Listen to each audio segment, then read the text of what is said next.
procurador e professor de Direito Marcelo Rocha Monteiro participou da transmissão ao vivo da Associação dos Familiares e Vítimas do 8 de Janeiro, a ASFAV, que debateu a situação dos presos e perseguidos políticos do ministro Alexandre de Moraes, do Supremo Tribunal Federal, 2 anos após as prisões em massa ordenadas pelo ministro. Questionado sobre a possibilidade de uma autocontenção por parte do Supremo Tribunal Federal, o procurador apontou o absurdo de se acreditar nessa possibilidade. Ele afirmou: "Eu costumo dizer que quem acredita em autocontenção desses ministros do Supremo acredita também na fada do dente, em Papai Noel e no coelhinho da Páscoa. Eles estão dando todas as demonstrações de que não reconhecem limites para o seu poder absoluto. Eles se acham investidos de um poder absoluto. E esse caso do 8 de janeiro é um dos exemplos, talvez o mais significativo, mas não é o único exemplo disso."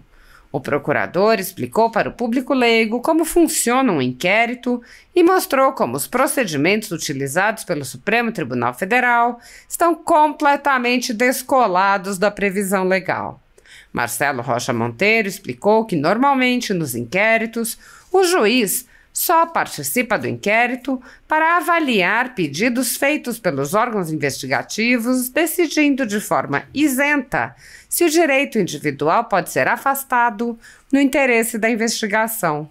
O procurador disse: "Você percebe que esse juiz precisa ser uma figura isenta. Não pode partir dele a iniciativa. Eu quero fazer uma busca, eu quero interceptar. Porque se ele quer e ele tem o poder, então já está autorizada a busca, já está autorizada a quebra do sigilo." Monteiro contrastou a previsão legal com a atuação do ministro Alexandre de Moraes. O que é que o senhor Alexandre de Moraes faz nesses inquéritos? Todo mundo desconfiava, mas a gente descobriu isso naquele episódio que a Folha de São Paulo revelou, aquelas conversas lá do Glenn Greenwald. Ele manda o assessor entrar em contato com a polícia ou com outro órgão qualquer e diz: "Olha só, vai atrás da prova tal contra fulano, faz uma busca. Agora não diz que é o ministro que está pedindo, não. Ao contrário, manda um ofício como se você estivesse pedindo ao ministro Moraes essa diligência, essa investigação, essa busca. E aí ele vai autorizar, como se estivesse agindo de forma imparcial." O procurador prosseguiu: "E isso mostra por que, por exemplo, nós tivemos nesses inquéritos algo que eu nunca tinha visto na vida. O Supremo não só instaurou esse inquérito do fim do mundo, como o ministro relator Alexandre de Moraes escolheu a equipe de policiais que iria atuar na investigação. Juiz não pode escolher delegado, não pode escolher investigador, não pode escolher. Isso não existe. A polícia é um órgão do Poder Executivo. Por que é que ele fez isso? Porque ele quer exatamente ter pessoas da sua irrestrita confiança." Então, esse é o teatro que foi montado nesses inquéritos para serem usados como instrumentos de poder sem freio do senhor Alexandre de Moraes e dos seus colegas do Supremo Tribunal Federal.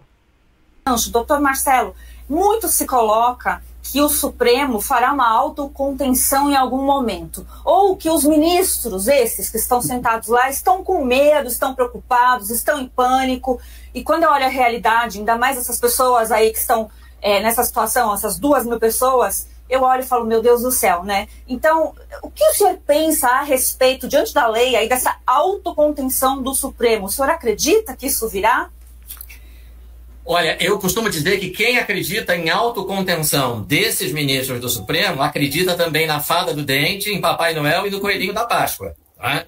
Assim, eles estão dando todas as demonstrações de que não reconhecem limites, tá, para o seu poder absoluto. Tá? Eles se acham investidos de um poder absoluto. E esse caso do 8 de janeiro é um dos exemplos, talvez o mais significativo, mas não é o único exemplo disso. Tá?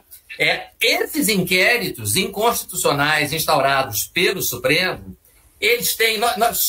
se eu tiver oportunidade, nós estamos aqui, somos todos aqui profissionais do direito, mas estamos certamente sendo assistidos por muitos leigos, né? Então, o leigo, às vezes, ele não tem muito a noção de qual é a função do juiz no inquérito, né? Porque o inquérito não deve ser um procedimento judicial. Né? Inquérito é uma investigação feita pela polícia, né? Para descobrir se houve ou não houve um crime, se houve o crime, quem o teria praticado, entregar essas provas para o promotor, para o Ministério Público fazer uma acusação formal, que a gente chama de denúncia. A partir dessa acusação, começa o processo, começa a atuação do juiz. E lá no final do processo, o juiz vai julgar esse acusado.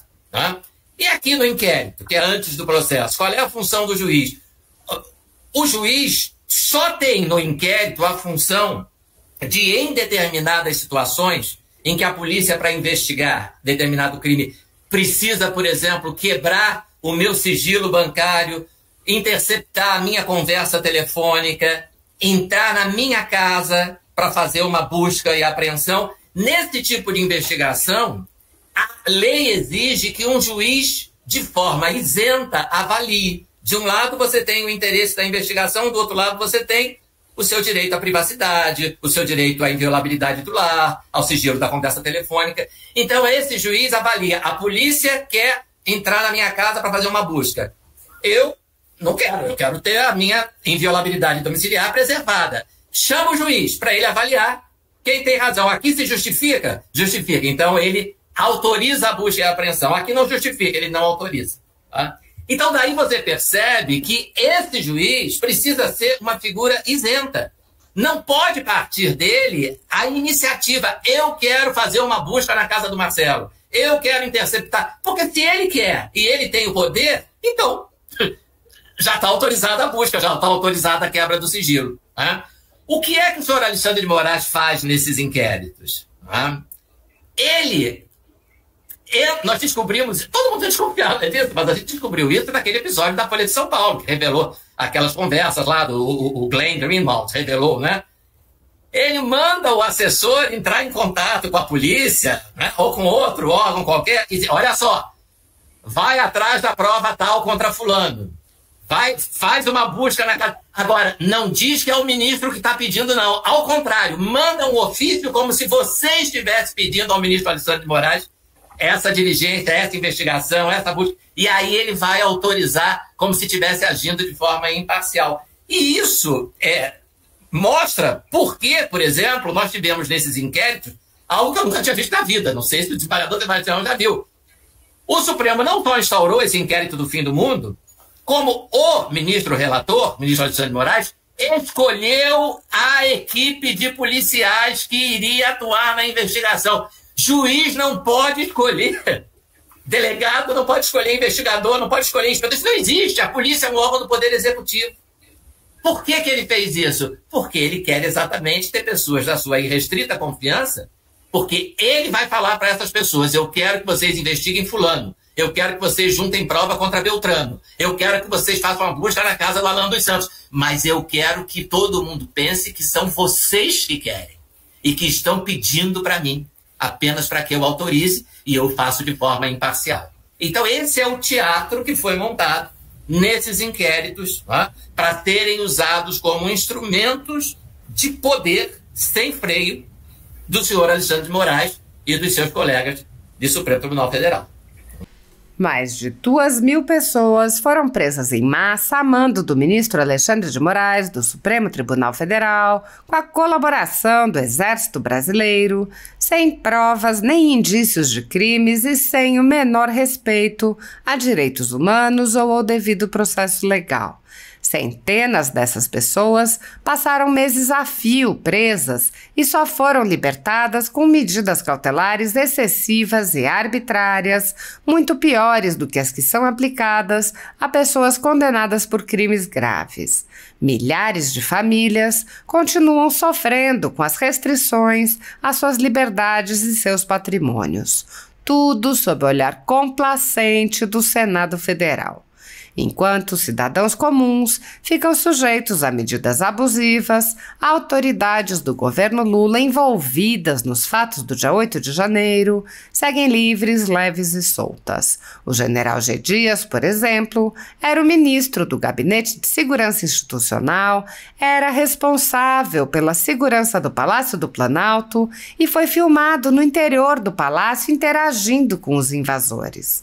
Até o momento, o general G. Dias não foi preso, não teve seu passaporte apreendido, nem suas contas bloqueadas, nem seus bens ou sua renda apreendidos. Essas medidas cautelares são reservadas a conservadores, que podem sofrer qualquer uma ou várias delas, sem qualquer indício de crime, sem direito à defesa, nem acesso ao devido processo legal. Quando aplicadas a conservadores, as medidas cautelares podem perdurar pelo tempo que desejar o senhor ministro que determina sua aplicação, ainda que as pessoas não tenham foro privilegiado e não estejam, portanto, sujeitas à jurisdição das cortes superiores. Apoiadores do ex-presidente Jair Bolsonaro e pessoas que apenas têm um discurso diferente do imposto pelo cartel midiático vêm sendo perseguidos, em especial pelo judiciário. Além dos inquéritos conduzidos pelo ministro Alexandre de Moraes no Supremo Tribunal Federal, também o ex-corregedor do Tribunal Superior Eleitoral, Luiz Felipe Salomão, criou seu próprio inquérito administrativo e ordenou o confisco da renda de sites e canais conservadores, como a Folha Política. Toda a receita de mais de 31 meses do nosso trabalho está bloqueada por ordem do TSE, com aplauso dos ministros Luiz Roberto Barroso, Alexandre de Moraes e Edson Fachin. Sem a possibilidade de receber a renda de seu trabalho, o jornal corre o risco de fechar. Se você apoia o trabalho da Folha Política e pode ajudar, use o QR Code para doar qualquer quantia para a empresa Raposo Fernandes ou use o código ajude@folhapolitica.org. Caso prefira, há a opção de transferência bancária para a conta da empresa Raposo Fernandes, disponível na descrição deste vídeo e no comentário fixado no topo. Há mais de 10 anos, a Folha Política faz a cobertura da política brasileira, mostrando atos, pronunciamentos e eventos dos três poderes, quebrando a espiral do silêncio imposta pelo cartel de mídia que quer o monopólio da informação. Pix ajude@folhapolitica.org. Assista. É tanta coisa errada, né, que é difícil a gente saber por onde começar, mas eu acho que o doutor Sebastião começou por um ponto que é extremamente importante, né? Eu além de atuar, né, na prática como procurador de justiça, antes disso como promotor na área criminal há mais de 35 anos, eu também há mais de 35 anos sou professor exatamente de processo penal na UERJ, né, na Universidade do Estado do Rio de Janeiro. Então eu hoje, eu digo que eu fico um pouco... eu me manifesto assim de forma solidária aos meus colegas professores de Direito Processual Penal, porque a gente ensina uma coisa em sala de aula, né? E os ministros do Supremo fazem exatamente o oposto. A gente ensina que o sistema é acusatório, que tem que haver uma separação de funções. Investigar e acusar são funções do que a gente chama de Estado de Administração, Poder Executivo, enfim, os nomes mudam de país para país, mas é Polícia e Ministério Público, né? E judiciário julga, judiciário exerce função jurisdicional, ele tem que se manter inerte para preservar a sua neutralidade. Juiz não instaura inquérito. Todos esses inquéritos instaurados pelo Supremo Tribunal Federal são ilegais e tudo que deles deriva é ilegal também. Além disso, esse ponto que o doutor Sebastião tão apropriadamente mencionou, que é a absoluta incompetência do Supremo para o julgamento dessas dezenas, eu não sei se são dezenas, acho que são centenas, né, doutor Sebastião, de réus, né? Milhares. São 2.000 pessoas. 2.000 pessoas. No primeiro julgamento daquele funcionário aposentado, se não me engano, da Sabesp, né? O doutor Sebastião foi o advogado, fez aquela brilhante sustentação, e no dia seguinte, ou 2 dias, ou 3 dias depois, nós, por coincidência, participamos, não sei se ele se lembra, de uma live, né? E eu, ingenuamente, perguntei para o doutor Sebastião, né? A gente não sabe se ri ou se chora, né? Ô, doutor Sebastião, mas olha só, e os réus com foro especial, né? Deputado, senador, sei lá. Quando é que eles vão começar a ser julgados? E aí, eu, boquiaberto, ouço do doutor Sandro a seguinte resposta: não tem nenhum, nem vai ter. Não tem nenhum co-réu com foro por prerrogativa de função. O que é que esses processos estão fazendo no Supremo Tribunal Federal? Evidentemente que não existe competência. Pega lá a Constituição e você vai ver, o Supremo é competente para julgar presidente da República, vice-presidente, procurador-geral da República, senador, deputado federal, ministro do próprio Supremo, ministro dos Tribunais Superiores, comandante da Marinha, do Exército, da Aeronáutica. Cabe, não precisa. Com as duas mãos você já enumera embaixadores, né, chefes de missão diplomática em caráter permanente. Então, não tem ninguém nessa situação. Houve 3 ou 4 deputados federais inicialmente investigados, nenhum deles foi denunciado, nenhum deles virou réu. E aí eu digo, Fabi, eu digo para os meus alunos o seguinte, independente, digo isso muito antes desse caso. Olha só, gente, toda vez que você tiver um juiz claramente incompetente para julgar determinado processo, mas ele não abre mão, ele não tem competência, mas ele quer julgar aquilo de qualquer maneira, fiquem de pé atrás. Porque se é claramente incompetente esse juiz para julgar aquele caso, mas ele quer julgar a qualquer custo, das duas uma. Ou ele quer beneficiar o réu a qualquer custo, ou ele quer prejudicar o réu, custe o que custar. Não dá para esperar a isenção desse juiz. Essa oportunidade para relatar, há mais ou menos um ano, fui chamado para fazer uma palestra na Escola da Magistratura aqui do Rio de Janeiro, sobre a jurisprudência do Superior Tribunal de Justiça, não era do Supremo, era do STJ, em matéria criminal. Peguei 5 casos, 5 condenações, 4 por tráfico, 1 por roubo à mão armada, do Rio de Janeiro, em que os criminosos foram absolvidos no STJ. Numa delas, e eu vou destacar isso porque me parece que há uma dualidade, como se nós tivéssemos hoje 2 sistemas de justiça criminal distintos. Tá? O professor Marcília falou aí na questão da individualização de condutas e o desembargador Sebastião falou, né, desses 2 processos aí, do 8 de janeiro e do Daniel Silveira. 3 traficantes foram presos em flagrante na Cidade de Deus, que é uma área dominada pelo Comando Vermelho, a maior facção do tráfico aqui do Rio de Janeiro. Uma moça que estava com uma banquinha vendendo cocaína e 2 rapazes que estavam do lado dela dando apoio. O STJ absolveu os 2 rapazes porque, segundo ele, embora estivesse plenamente provado que eles faziam parte do Comando Vermelho, a denúncia não individualizou a conduta de cada um. Não disse exatamente o que, dentro do Comando Vermelho, eles faziam. Tá? E aí você compara essa situação com esse processo do 8 de janeiro, com 2.000 réus, em que o Ministério Público Federal, o promotor do caso, me foge o nome do Procurador da República, afirma que não há necessidade de individualizar a conduta. Então aquela senhora vai ser condenada a 15 anos, mas você não sabe se ela entrou no Supremo, entrou no Congresso, não entrou em lugar nenhum, ficou ali na praça com a Bíblia e com a bandeira do Brasil, não importa, porque, segundo ele, não há necessidade de individualizar a conduta. Há necessidade dessa garantia para o réu traficante, mas não há necessidade dessa garantia para a manifestante. Eu terminei a palestra dizendo ali para os juízes e desembargadores que me ouviam, a única coisa que eu posso dizer para essa senhora é, da próxima vez, troca a bandeira do Brasil e a Bíblia por 1 quilo de cocaína.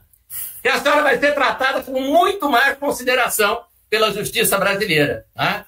É muito triste isso, porque eu sempre ensinei para os meus alunos que o sistema de justiça criminal é um só, que as regras são as mesmas e tem que valer para todos. Não é isso que nós estamos vendo. Nós estamos vendo um ultragarantismo para traficantes, estupradores, assassinos, etc. E uma severidade absoluta e ilegal para Daniel Silveira e para os manifestantes do 8 de janeiro. É uma situação muito triste, essa que nós estamos vivendo.